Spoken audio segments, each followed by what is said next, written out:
আজকে হচ্ছে রিসেপশান, তো চলে এসেছি আমরা সন্ধেবেলায় বিয়েবাড়িতে চলে এসেছি। তো এসে এখানে দেখছি গরম গরম পকোড়া দিচ্ছে, তো পকোড়া খেয়ে নিলাম, নিয়ে তারপরে এবার একটু এদিকে আশেপাশে সব একটু ছবি তুলে নিলাম। এখানে ছেলের বউ চলে এসছে। তো এবার সবাই আস্তে আস্তে গেস্টরা আসতেও শুরু করে দিয়েছে। এখনও অনেকে বাকি আছে, অনেকটাই ফাঁকা ফাঁকা আছে।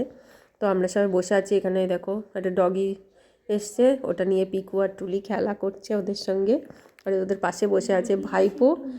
তারপরে আমরা আরও সবাই আসছে আস্তে আস্তে। এই ফাঁকে আমরাও খানিকটা ছবি তুলে নিলাম, একটু ফাঁকা হয়েছে দেখে অনেকগুলো বেশ ছবি তুলে নিলাম সবাই মিলে। তো এখানে সব তারপরে অনেক ছবি তুলে খিদে পেয়ে গেছে, একটু পকোড়া খেয়ে নিলাম, তারপরে আবার খানিক ছবি তুলে নিলাম। বিয়েবাড়ি মানেই তো অনেক অনেক ছবি, আর সবার সঙ্গে অনেক গল্প মজা। এই সবাই এত সুন্দর সুন্দর সেজে এসছে, সেগুলো তো ক্যামেরাবন্দি করে রাখতেই হবে। তো অনেক ছবি তুলে নিয়েছি, এবার খিদে পেয়ে গেছে, চলে এলাম খাবার টেবিলে। এই যে মেনু কার্ড, আমরা বসে পড়েছি। প্রথমেই চলে এলো চিকেন কাটলেট, তো এটা বেশ ভালো ছিল, খেয়ে নিলাম। এখানে সস আর স্যালাডও পড়ে গেল।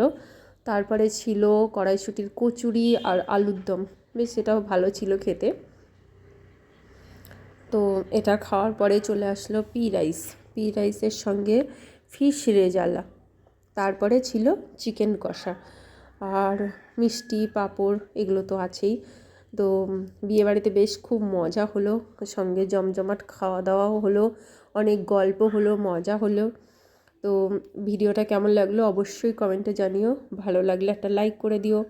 আর প্রথম থেকে শেষ পর্যন্ত ভিডিওটা দেখার জন্য সবাইকে অসংখ্য ধন্যবাদ। সবাই ভালো থাকবে, সুস্থ থাকবে। দেখা হবে পরের আবারও একটা মিনি ব্লগে।